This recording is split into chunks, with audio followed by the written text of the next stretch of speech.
sitting here with Brendon Urie and Spencer Smith, who are better known as Panic at the Disco. They've just released their third album, Vices and Virtues, and will be playing theaters and clubs across the country starting in May. Brendon and Spencer, welcome to the Top 20. Thank you. Yeah. Good to be here. So you guys used to be a four-piece. You're now a two-piece, and you actually recorded the new album by yourselves and played almost all the instruments by yourselves, which is very impressive. Thank you. How did that affect the album, and what was that experience like for you guys? Well, the writing experience was a little different. I mean, we had all had a hand in writing in the last, the previous records that we had done as a four-piece, but this time around we kind of had to pick up some more of the slack. I had to take on lyrical duties, and we definitely just had to kind of be more definitive with our opinions, where we wanted the record to go. So in that sense, it was a little different, and less arguing was involved, so that was fun as well. So how do you feel that affected the album itself, the sound of the record? Well, I guess for just the obvious reasons. Working as four people, you have four different opinions, and this time around it was definitely more of, one of us had to come with at least a full 2.5-minute idea before we could even begin to throw other opinions out. So definitely had to bring a little more to the table in that sense, writing-wise. Cool. So there's a breakup song on the album called The Calendar, which you guys said is about your past band members, and there's a line in the chorus that says that there's simply nothing worse than knowing how it ends. Was it a very emotional song for you to put together, or was it more of a relief? Yeah, when we started writing that, it wasn't originally about the breakup. It was kind of just this story about a guy and a girl, and the more that we were working on lyrics and trying to finish the song, we realized this kind of sounds like it's about the breakup. So that actually helped finish the lyrics and just finish the song in general. So that, yeah, it was, we felt that we wanted to talk about it. If we didn't talk about it, it kind of would have been this weird, like, elephant in the room that, was really, you guys didn't talk about it. That was kind of a big deal for us, and our fans as well. So, yeah, we wanted to talk about it. Spencer, you look sad. Oh, no, I'm just, it's still a little early. I know it's not early for anybody else, but for us... Our schedule's a little different. Yeah, people look at you weird when you say noon is early. Are you guys still friends with your ex-band members, or is that kind of... Yeah, luckily we are. There was about a month that went by that, because music was so personal to us, the musical decision was, we took it personally. So that took a little bit of time to realize this is really immature and stupid. We're friends without, We're our musical... adults. We could be friends after this relationship. Talk. Yeah, let's go get drinks. Yeah, so it was nice. So, Brendon, I heard that you've been walking around with a demo of like 30 songs for the longest time that never got recorded. So are the songs on the record kind of off those demos, or? A couple songs, yeah. A couple songs were from older ideas. Actually, the Ballad of Mona Lisa came from an idea that was, I guess it must have been like 5 years old, written right after we had done the first record and a couple of tours. And so, yeah, that's probably why it has like a similar vein of the sound. Why haven't you guys recorded all those songs yet? There's a lot to dig through. Yeah. Yeah, it's a funny thing, like when we're writing, we tend to just keep writing, and kicking off the old ideas. So that also lent itself to how much time it took recording the record. We just kept writing and, getting what they call demo-itis, and you go, oh, I'm just tired of the old songs, let's put the new one on, so. I hear you. That makes sense. Yeah. Well, we're going to check out that video right now. This is the Ballad of Mona Lisa. So that video is very dark and creepy, as we were just discussing. Thank you. And yes, that is a compliment, absolutely. And we asked some of our fans to submit some questions for you guys. And a guy named Jacob wants to know how you came up with the whole concept of that video, and what it's all about.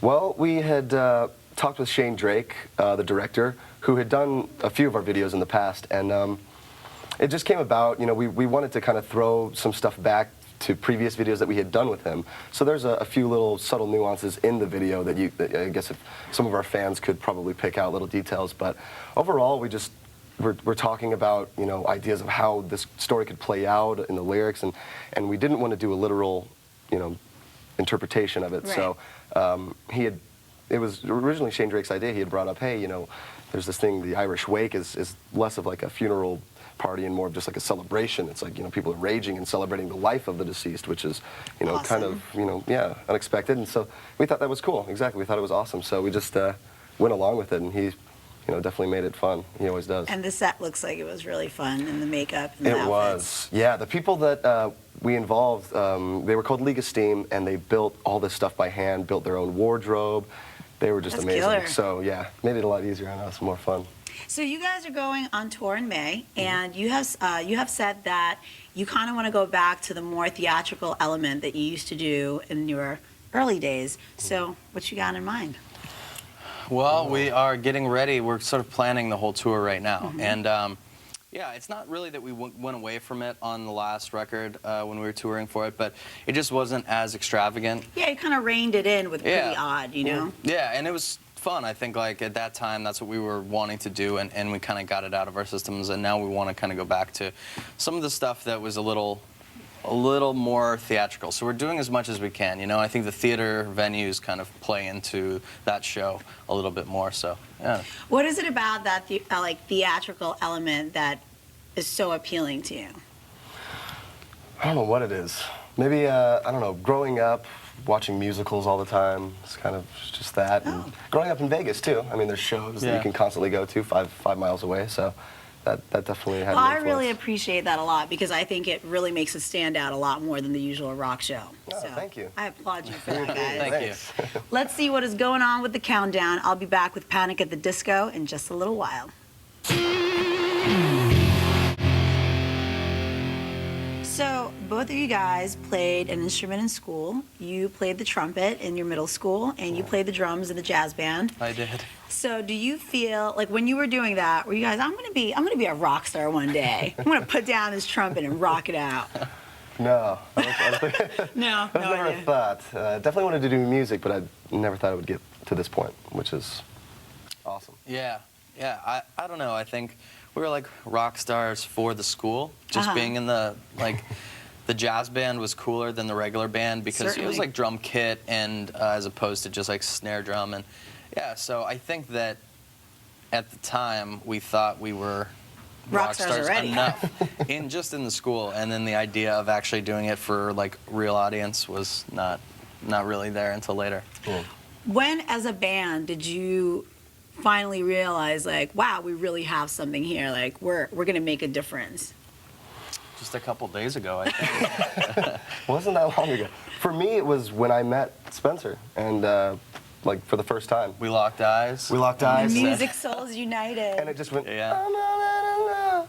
How's it?" No, something happened. It was just magical, musical. We just started playing together. They asked me to start doing like impressions of people, which I'm horrible at. But luckily that won me over to them. So that Well, was. thank God that this all worked out. Yeah. So, guys, what are you listening to these days? Oh. Well, there's actually, when we were working on the record, a lot of good music came out, which is nice, like to be listening to music on the way to the studio that kind of finds its influence on the record. The Arcade Fire record came out while we were recording. That was really a big one for us. The new Strokes record's pretty good. That's what I was listening to on the plane the last couple days. Yeah. Our friends in the band Fun are working on their second record right now. Their first record, though, is awesome. That still blows me away to listen to. It's awesome. Yeah, and then we kind of got into bands that we hadn't really thought about before, mostly from the 80s, actually. Well, that's awesome. Yeah, So it's bringing good. something some new. Depeche Mode, some Peter Gabriel, Oh, some yes, XTC. what I'm talking about, Yeah, Depeche yeah, Mode. Yeah. Woo, great. Well, Brendon Spencer, thank you so much for dropping by the Top 20. I look forward to seeing you guys on tour. I think it'll Thank be you. fantastic. Yeah. Guys, they have an album out, Vices and Virtues. Look for them on tour this spring. And now, back to our countdown.